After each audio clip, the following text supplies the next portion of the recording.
profession. I graduated from NID in 1989. Started one of the first design companies in India, Elephant Design. Moved on to create another company called Indi. Since I'm a designer and we had a very basic interest into customers and consumers and why people do what they do, I launched another company which specializes in ethnography, which Hitesh mentioned what they do. We don't ask customers whether they like it or not. We look at his face and figure out whether he likes it or not. This is what my company does. But basically, my basic job definition would be that I'm a brand consultant. These are some of the brands which have been designed by me, not just the clients. The number of clients actually goes much more. And today my office is in India, in Germany, Middle East, and Vietnam, in many places, in India as well. I've done this magazine. I have a few copies which I will give to you. Which I started 3 years back. It's a monthly magazine on the premise that Indian designers needed to come out of the closet, because every time I have a young designer joining my team and I ask them name some designers you know about, they would land up naming European or American designers because that's what they read about. So we thought we should have some forum for Indian designers. And I published a book on Pune because I've lived 23 years in Pune now, so I thought it's my responsibility towards the city. So what can I tell you? I told you I've changed my presentation many times. The last change happened in the morning after breakfast with Deepak, because I was really confused about what should I talk about. And I'm glad I changed, because my presentation was very similar to what Hitesh has presented already, and imagine going through something like that. And when I was going through Google looking at trends in packaging space, trends in India, and I can tell you that there's no hidden trend. Everybody knows the same thing.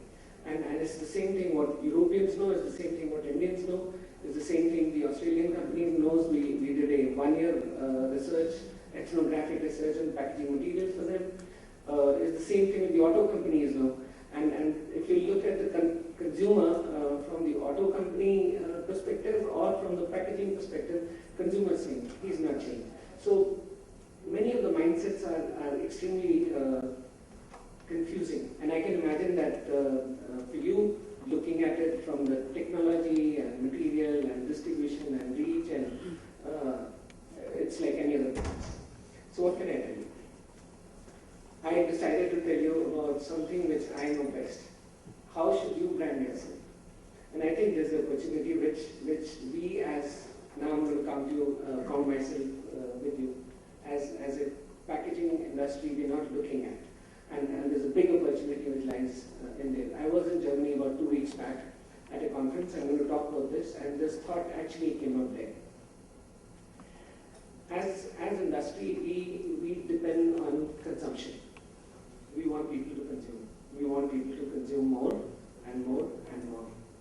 So we fuel consumption. Whether it's through colors, it's through packaging, it's through making it last, make it smell better, reach you in good condition, make it very sexy. All we want is that please buy it more so I can produce more, push it in the market.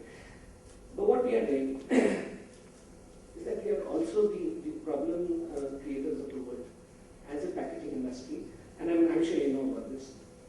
As an industry, we are the people who are at the forefront with carrying the weight of this whole climate change burden and littering and garbage and waste and resource depletion and aluminium going less and not having enough sugarcane in India and Brazil and some global crisis happening somewhere. And every time the fingers are pointed at the plastic bags and the kind of material which is being used, the bottles which are being thrown and the cans which cannot be recycled. And who's doing that? We are doing that, right? So whichever conference we sit in, it's good to look at increasing the numbers, increasing production, technology, robotics, all that. But we land up forgetting what are we doing to our world? What do we need? We need an attitude, we need awareness, and we need knowledge.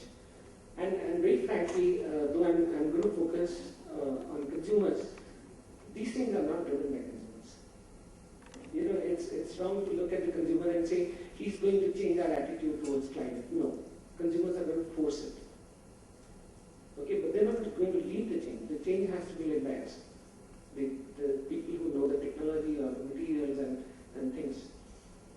It's true in various researches over various projects, packaging, non-packaging, the concerns of Indian consumers towards environment come out as they don't care. They absolutely don't care. What they care for is the price. If you can provide me 10% cheaper, beautiful. But if you are charging 10% more because it's consumer friendly, I'm not going to take it. So what are they saying? The way you look at it is that they're telling you that your responsibility towards your own planet or the world is not something that consumers are going to pay for. It has to be intrinsic. We have made them use, we've invented material which is cheap, but it harms the earth so that everyone's used to buying cheaper material. And then we say, no, we have more expensive material which is better for you. Anyway, so the attitude, awareness and knowledge is what we need as industry. And we need to think consumer. That has to be in our mind. We need to think what he wants. Obviously, all researchers show you that what he wants. But more than that, we need to figure out what does he need. I think need is something that consumers will never tell you.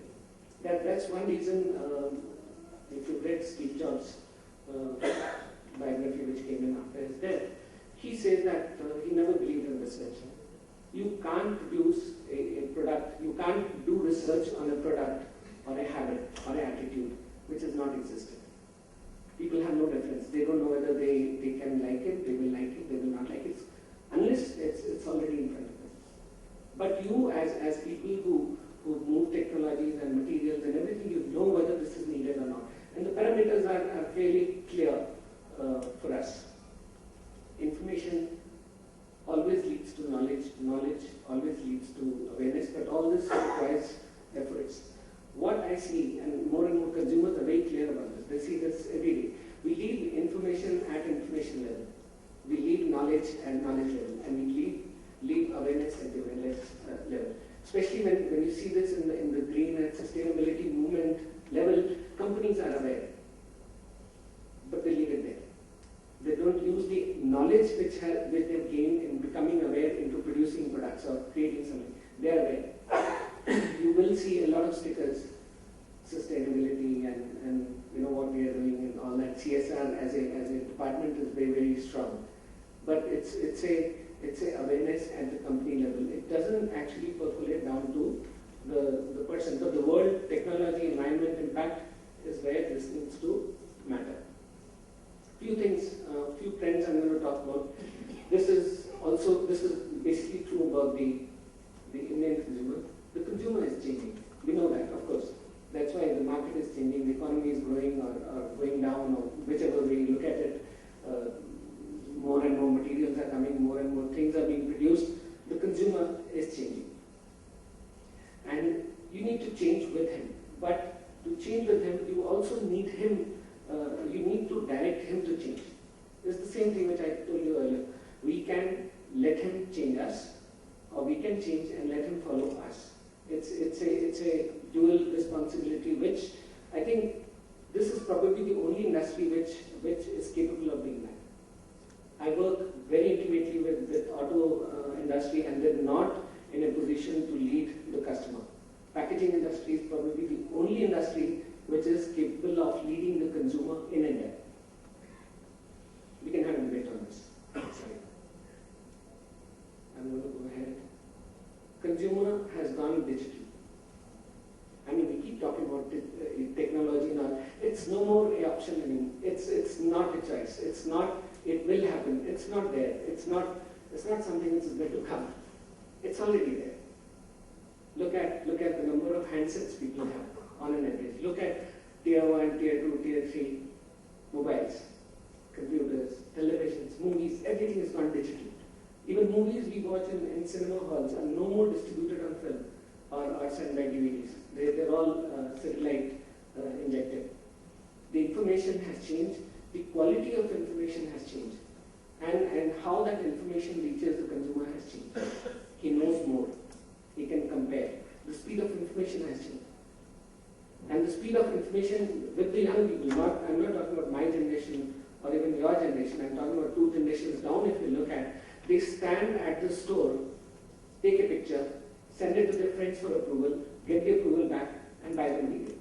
It's happening. It's something which we had heard about, Prada doing some experiments with RFID where you could do something like this. It's happening in stores in Pune and Nasik. People take pictures, send it home saying, Mom, can I buy this? It costs so much. Mom says, yes, buy this. They buy it.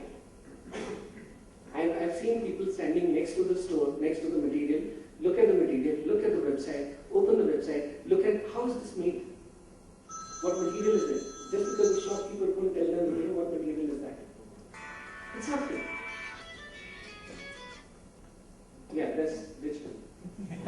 The speed of information is mind-blowing. The speed of information is, you can probably load a web page faster on your phone or on your tablet than you would actually read on a package. And I can bet with you that most of the packaging typography is not readable. You just can't read it. Any other packaging, just look at flexible packaging, look at bottles, look at medicines. I think just forget medicines. I think medicines just comply to what the government says. It's not meant for consumers at all. But consumer has gone completely digital. Consumers' age is changing. That's another big factor. And it's not just that we are going younger. We are also going older. We have a much larger population which is older now. And I'm not going to talk about it, it's a subject by itself. The whole issue of senior friendly, the whole issue of accessibility, the whole issue of impacts of vision and the nervousness of the hand. It's mind-blowing. You look at the number of elder people trying to open a strip of any of the medicines and taking a tablet out. Number of times these tablets just fall down because they've opened it. Look at sachet packs. We talk about how sachets are selling. I bet you try and open it with wet hands. Or forget wet hands, with dry hands. Just doesn't open. See the information on those packages. Forget those packages. I'm talking about this hotel. In the morning, they have beautiful packaging. It looks very elite, premium. But I really have to go back to the room, take my chashma and really read which one is the shampoo and which one is the soap. Generic problem. And it's not just here. It's same in Europe, it's same in Paris, everywhere. I don't know why this happens. The younger guys have different habits. Younger people have a very quick brand fatigue. They will buy something this time, they will buy something else next time. They are very quick to change their mind. And like they said, the choices are available. You don't really have to ask anyone. And today it's possible for a Me Too startup brand to look like a very pioneer, existing, settled brand. And these guys are very quick in opening and trying. And they don't just stop there. They open, try, and let people know whether they like it or not. The brand gets killed the same day. I'm sure you experience this with movies. See the way a Bollywood movie opens the day, it's on Twitter, people will tell you they liked it or they didn't like it. If you don't care whether Times of India is giving 3 stars or 10 stars or 2 stars, it doesn't matter. People are trying and people are talking and they have the means. There's social media for them, which is open. And there are people who are reading this also. Design has to be universal. Culture is changing very fast. It's not that I've always had a bath with Lux or I've always had a bath with Dove in that case. People are ready to try things. There are no things to try. Counterfeits. It's such a gigantic problem, and I know the companies which are working on tracking their medicines or material from wares to places. But it's a challenge which is still there. It's not something which is solved. It's not something which will easily be solved.